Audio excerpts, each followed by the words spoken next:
Darren Echo Eye Farms. Working on some trees today. Fell on the fence here the other day. And this one's kind of hung up with all the limbs. Just gonna try rolling it over. Got the loader tractor over there. Skid loader over there.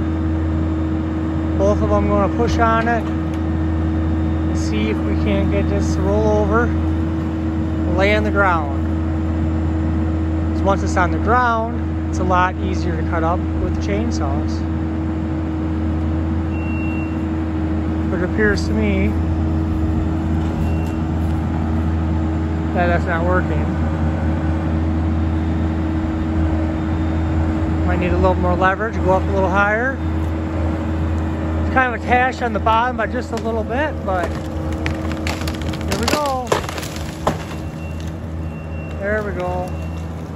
Once they got up a little higher, got a little more leverage, you got it to start rolling over.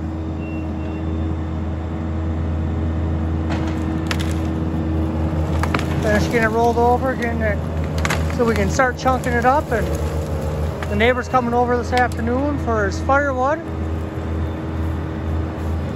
Get some use out of this log yet.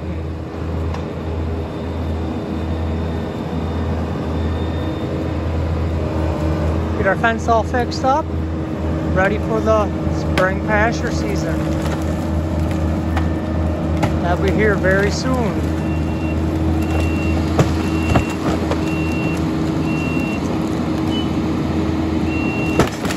That's a pretty good sized tree. This fell down in one of them winter snowstorms we had with some really heavy snow. Kind of rotting off at the stump and just blew right over. Fell all that heavy snow we had. So that's what we're up to today, doing a little tree work. The far back end of our pastures. Y'all have a good one.